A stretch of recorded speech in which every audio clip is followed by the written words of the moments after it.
Hello everyone, this is Dr. Hanan Al-Miheri. I'm a mindset coach, and here I am committed to help you discover your talents, your superpowers, and your full potential in order to use it to transform your life. So today's topic is about limiting beliefs, understanding them, identifying them, and how to deal with them. But before we start to understand those factors that enable those limiting beliefs, I would like first to identify what those limiting beliefs are. Limiting beliefs are those ideas, which usually negative ideas, that we hold about ourselves that may be accumulated over time, and that we believe in ourselves, and they hinder us from achieving our desired goals in life. They hinder us from reaching to our full potential. And I have two news for you. One is a bad news and one is a good news. The bad news is that we all have limiting beliefs, regardless of our status, regarding of our job titles, regarding of our age, gender, regardless of our nationalities. Unfortunately, we all have limiting beliefs. But the good news is that once you identify your limiting beliefs, you can work with them. If you are really serious about changing your limiting beliefs, there is the power in humans that we can really transform our limiting beliefs to become our own superpowers, to turn our failures to success, to rewire our brain in order to make positive change and to achieve our desired goals. So now let's discuss what are the common factors that help in the development of the limiting beliefs over time. One of the most important factors is the childhood conditioning.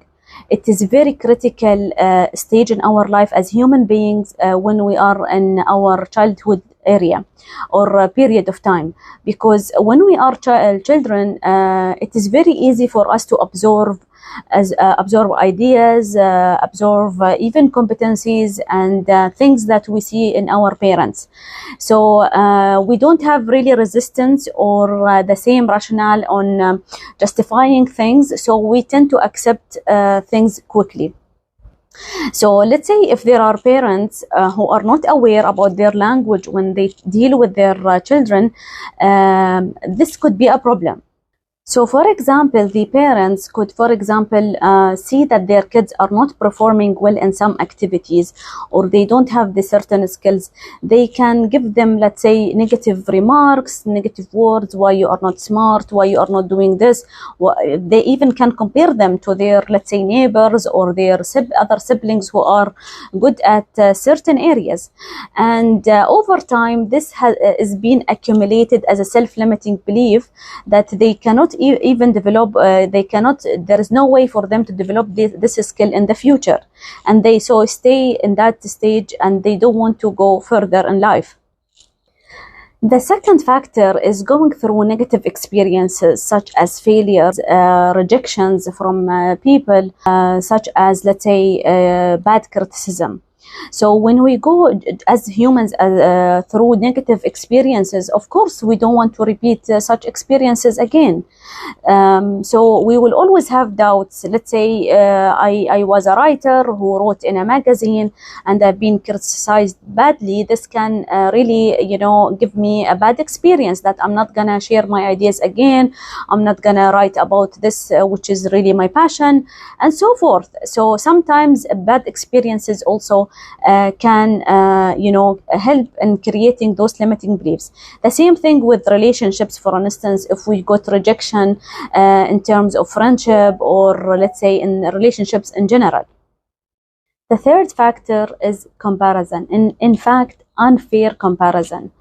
Why it is unfair? Because we tend to compare ourselves to people to individuals we studied with, we went to university with our peers at work, with members within our family. For example, why they have reached this corporate position and we didn't? Why they have, mashallah, this, let's say, family and those kids and we don't? So we tend to compare all of these things, even unintentionally, like as human beings. This is our nature.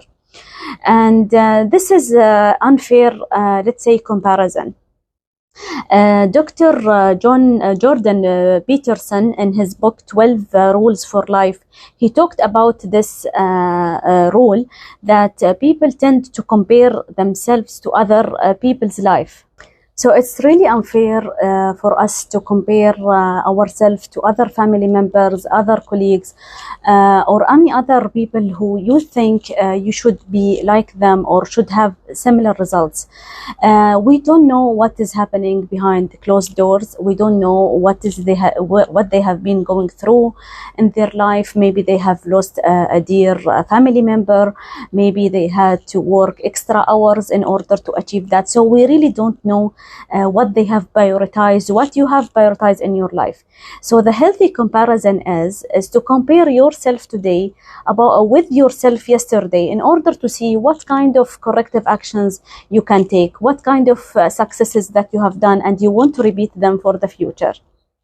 The fourth factor is fear of failure or success. Yes, sometimes we really don't reach to our full potential or results. Maybe we have, because of our fear.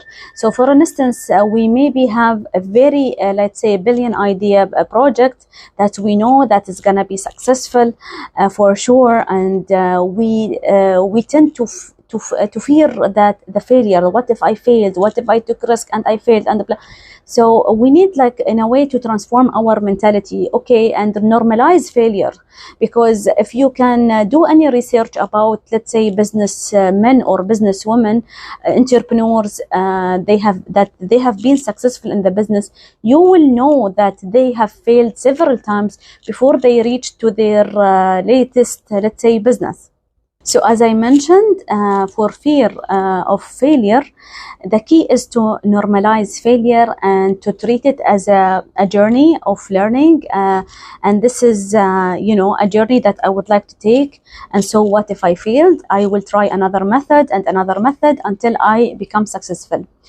Now you may ask me, okay, Hanan, we understood the failure point. Why do people really fear of success? And is it really existing that really people have fear of success? My answer is yes. People do fear success. Unfortunately, there is what we call it self-sabotage, self-saboteur. When we imagine success, let's say if I am working in a corporate organization and I would like to be, let's say, raising up, or let's say leveling up in the hierarchy, and I want to get a position. In a way that, yes, inside I really want to get promoted, I want to do this next level, but I start self-sabotaging that, okay, but what if I got extra responsibilities? No, I don't want to work the extra hours. I don't want to lead bigger teams. I don't want to commit to this. So you start self-destructing in a way that hinders you from reaching your success. The fifth factor is cultural and societal influences. Unfortunately, sometimes the, let's say, public awareness, depending on the society we are living in, sometimes if I'm talking about our Arabic, let's say, culture, there is a certain age where you need to be getting married, certain age that you need to get to have kids. Also, it's preferred to have boys than girls in some families, and all of these things. Now, I don't want to judge if this is right or wrong, but the point here is to check with yourself. Are these ideas makes you happy? Are these ideas are tailored for you? Are these things that you want to accept in your life or not? So let's add to the previous example about getting married in a certain age. So let's say the society is saying to us, we need to get married by 30. It will be a self-limiting belief if we did not get married by 30. And I have witnessed actually marriages, successful marriages, that they created at 50 years old, at 60 years old, and more. So do you want to accept this kind of idea? So if you didn't get married by 30, does it mean that you lost the chance? Is this something that you would like to add to your limited, like you want to be limited with or not? So these are the things that I mean that we need to really filter all the, let's say, common or public awareness and tailor it to our own life. The sixth factor is the exposure to traumatic events.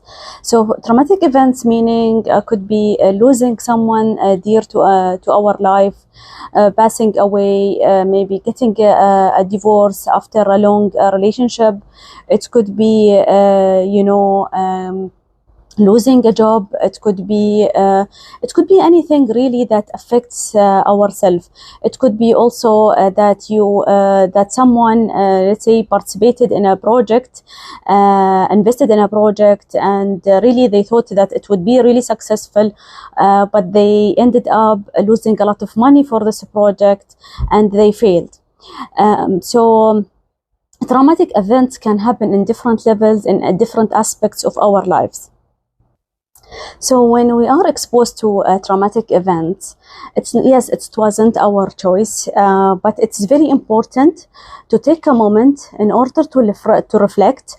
It could be by journaling, to discuss what has happened, what are our emotions, what are our feelings. Is it really worth to make this traumatic event as a general rule for our life to live by, or it was just by a chance and it will not define our life, so it shouldn't limit us. It shouldn't limit us from finding our new business idea, for finding a new relationship, and so forth. So now that we are exposed to those 6 common factors of why and how those limiting beliefs can be developed over time, I would like to give you 2 advice. The first one is sit with yourself, like meditate, or just have a nice place where you can have a pen and paper and try to identify, based on today's video, what are those kind of limiting beliefs that you think you have them about yourself, how those let's say limiting beliefs were developed for you, what kind of situations that helped in creating those kind of limiting beliefs. The second part, I want you to challenge those limiting beliefs. Are these things that you want to live by, to continue to live by, or these are just, they were just moments in your life that you would like to learn from them? So after you have identified your own limiting beliefs and you have challenged your thoughts, the next step would be to create a mini action plan for yourself to identify what kind of steps that you would like to take in order to transform those limiting beliefs to your positive events, things that you want to take chance on, things that you want to expand your potential on, and so forth. So today we reached the end of our topic. I hope that you enjoyed it, and I hope this added some of your knowledge. And if you have any, let's say, requests that you want me to cover in upcoming videos, you can email my team at support@hananempire.com or through the DM in Instagram, hanan.empire.